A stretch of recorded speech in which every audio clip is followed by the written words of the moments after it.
Okay, so previously we connected up our CSS files with Chrome so we can edit our CSS file directly through our Sources tab.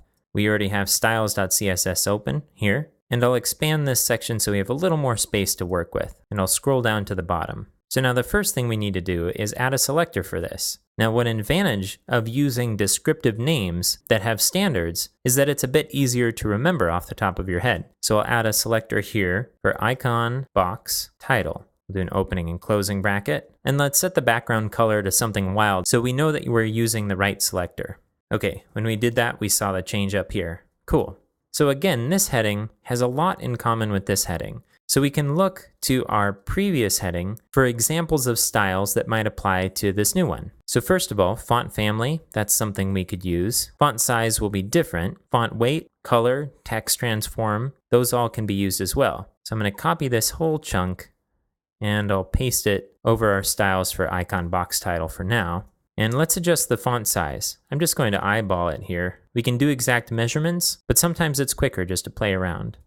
Okay, that looks right. Let's scroll back up to these styles here. Letter spacing. Okay, we do have letter spacing, but it's going to be a bit different in our new heading. I'm going to paste it in here. Let's see what 3 looks like. Okay, 3 looks like a little too much. Let's try 2. Let's try 1. Okay, so to me, 1 looks like the closest. So the next are border styles. If we go back to our design, we don't have any borders under these headings. Back to the browser. So text align center, that's something that we'd like, but we'll wait to add it until we've lined up these designs. Otherwise, it'll move it to the middle of the screen, and it will be a little harder to compare. And padding bottom and margin bottom. Now those are things we don't necessarily need to think about until we start integrating this with other elements. The reason why we tackled it in our headings down here is because of this border. Okay, so we've edited this in Chrome and we can save it by focusing on this CSS here and typing Control S or Command S to save. So if we wanted to add a background color, we'd probably do that in the outside of the component instead of the element itself. So let's add a style for that. I'm going to scroll down to the bottom in the styles here, and I'm going to set a style for icon box. I'm going to do that above the icon box title. Again, trying to follow the natural hierarchical order of CSS, which is from least specific to most specific. And we'll do icon box here. And let's figure out what this color is. I'm going to use SIP, but you can use whatever color picker you would use with your operating system. And then down here, I'll use background color, and then I'll paste in the value.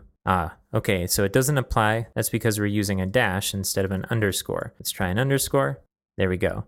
For now, I'm going to add just a couple of pixels of padding to be able to see the edges of our text a little bit better. This is something that we'll probably remove later. Now remember how when we use the shorthand, if we're going to add the same amount of padding to all 4 sides, we can use just 1 measurement. So I'll use 2 pixels here. Note that in Chrome, this also triggers the margin to display. I'll save this CSS again.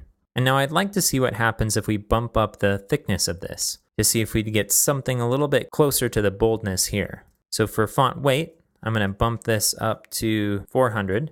And now it looks a little too thick for what's up there. Again, I think the intent with the design is a lighter font, so we'll stick to the 100. Okay, to me this looks good. So I'm going to wrap this up by centering it in its container with the text align property, and we'll save it. Okay, so that squares this one away.